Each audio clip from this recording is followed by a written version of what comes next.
نحمده ونصلي على رسوله الكريم فأما بعد أعوذ بالله من الشيطان الرجيم بسم الله الرحمن الرحيم رب اشرح لي صدري ويسر لي أمري واحلل عقدة من لساني يفقهوا قولي واجعل لي وزيرا من أهلي رب زدني علما اللهم فقهنا في الدين آمین۔ حج 2026 1447 ہجری کا رکن اعظم وقوف عرفات 26 مئی 2026 کو ادا کیا گیا، جس میں مسجد نمرہ سے معزز امام اور خطیب مسجد نبوی الشیخ علی عبدالرحمن الحذیفی نے خطبہ حج دیا۔ اس سال کا خطبہ حج بنیادی طور پر توحید، تقوی، آخرت کی تیاری اور صبر کے موضوعات پر مبنی تھا۔ خطبہ حج کے اہم ترین نکات کا اردو خلاصہ یہ ہے: نمبر 1، تقوی اور آخرت کی فکر۔ امام حج نے خطبے کا آغاز اللہ تعالیٰ کی حمد و ثنا اور حجاج کو تقوی کی تلقین سے کیا۔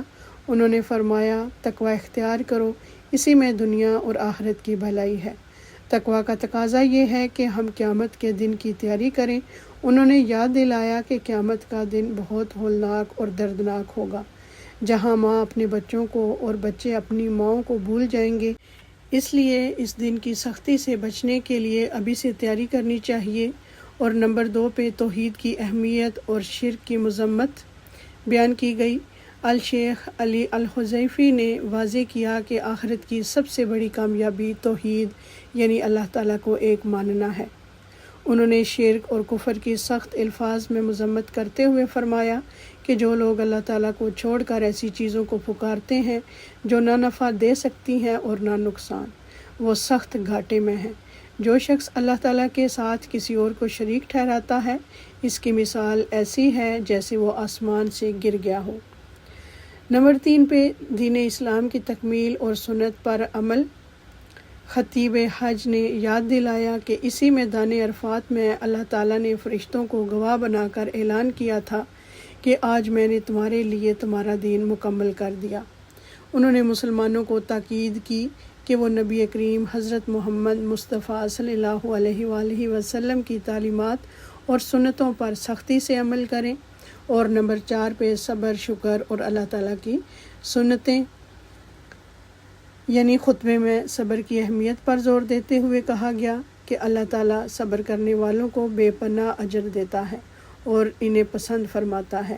انہوں نے امت کو اللہ تعالیٰ کی نعمتوں پر شکر ادا کرنے کی تلقین کی اور تنبیہ کی کہ جن قوموں نے اللہ تعالیٰ کی نعمتوں کی ناشکری کی اور ظلم کا راستہ اپنایا، اللہ تعالیٰ نے ان سے وہ نعمتیں چھین لی۔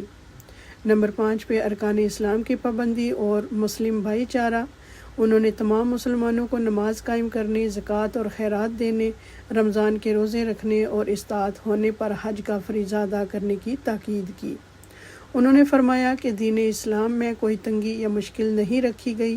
مسلمانوں کو آپس کے وعدوں کی پاسداری کرنی چاہیے اور آپس میں یکجہتی، محبت اور بھائی چارے کا مظاہرہ کرنا چاہیے۔ نمبر 6 پہ مناسک حج کے لیے ہدایات اور دعا۔ امام حج نے حجاج کرام کو مناسک کی ادائیگی کے بارے میں ہدایات دی کہ عرفات سے فارغ ہو کر مزدلفہ تشریف لے جائیں، پھر منی جائیں اور وہاں 11 اور 12 ذوالحجہ کی راتیں گزاریں اور کثرت سے اللہ تعالیٰ کا ذکر کریں۔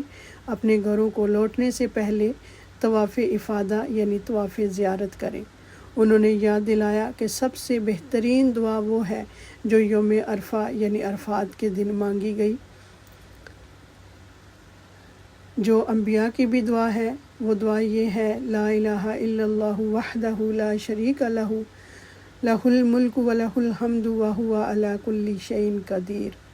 خطبے کے اختتام پر انہوں نے تمام عازمین حج کی عبادات اور مناسک کی قبولیت، ان کی بحفاظت اپنے وطن واپسی اور امت مسلمہ کی خیر و سلامتی کے لیے رکعت آمیز دعائیں کیں کہ الہی، ہم تجھ سے سوال کرتے ہیں کہ تو اسلام اور مسلمانوں کو عزت اور سربلندی عطا فرما۔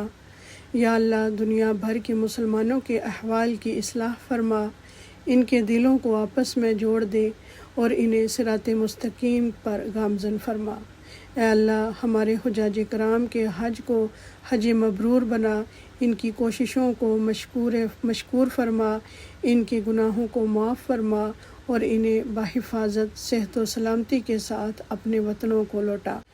یا رب العالمین، خادمی الحرمین الشریفین اور ان کے ولی عہد کو اسلام اور مسلمانوں کی خدمت کے لیے مزید توفیق عطا فرما اور حرمین کی انتظامیہ کی کوششوں کو قبول فرما۔ ہمارے ملکوں میں امن، امان اور خوشحالی برقرار رکھ۔ حجاج کرام اپنے ملکوں، اپنے والدین اور امت مسلمہ کے لیے گریہ وزاری کے ساتھ دعائیں کریں۔ ربنا آتنا فی الدنیا حسنۃ وفی الآخرۃ حسنۃ وقنا عذاب النار۔ اے ہمارے رب، ہمیں دنیا میں بھی بھلائی عطا فرما اور آخرت میں بھی بھلائی عطا فرما اور ہمیں دوزخ کے عذاب سے بچا۔ سبحان ربک رب العزت عما یصفون وسلام علی المرسلین والحمد للہ رب العالمین۔